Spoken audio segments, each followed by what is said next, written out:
ایک دفعہ کا ذکر ہے کہ سریناڈیا کی سلطنت میں امارا نام کی ایک خوبصورت ملکہ رہتی تھی۔ اس کی مہربانی اور حکمت پورے ملک میں مشہور تھی اور اس کے لوگ اسے پسند کرتے تھے۔ تاہم پڑوسی سرپینٹیا پر ایک بادشاہ کی حکومت تھی جسے زیفیرس کہا جاتا تھا۔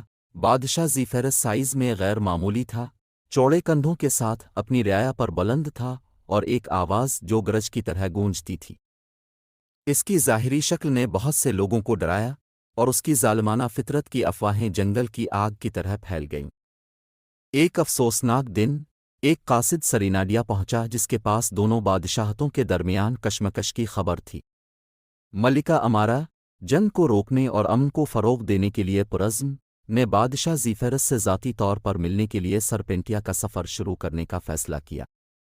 اس کے لوگوں نے اس کی حفاظت کے خوف سے اس سے دوبارہ غور کرنے کی التجا کی، لیکن ملکہ کی ہمت اور ہمدردی کی کوئی حد نہیں تھی۔ جیسے ہی ملکہ امارا سرپینٹیا پہنچی، اس سے سرگوشیوں اور متجسس نگاہوں سے ملاقات ہوئی۔ شاہ زیفیرس کی بے پناہ شخصیت کو ظاہر کرتے ہوئے محل کے بڑے دروازے کھل گئے۔ ملکہ نے اپنی سانس روکی، یقین نہیں تھا کہ کیا توقع کی جائے۔ جیسے ہی وہ بات چیت کرنے لگے، ملکہ امارا نے محسوس کیا کہ بادشاہ کا بے پناہ قد محض ایک جسمانی خصلت ہے، اور اس کا دل بھی اتنا ہی نازک ہے جتنا کسی اور کا۔ بادشاہ زیفیرس نے امن اور ہم آہنگی کے لیے اپنی خواہش کا اظہار کرتے ہوئے اپنی سلطنتوں کے درمیان دشمنی کو ختم کرنے کی خواہش کا اظہار کیا۔ ان کے الفاظ سے متاثر ہو کر ملکہ امارا نے ایک معاہدے کی تجویز پیش کی، سریناڈیا اور سرپینٹیا کے درمیان ایک اتحاد جو امن کے لیے ان کے عزم کو مضبوط کرے گا۔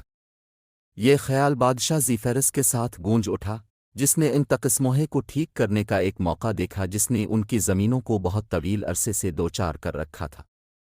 ملکہ امارا اور بادشاہ زیفیرس نے مل کر اپنی سلطنتوں کو متحد کرنے کے لیے انتھک محنت کی۔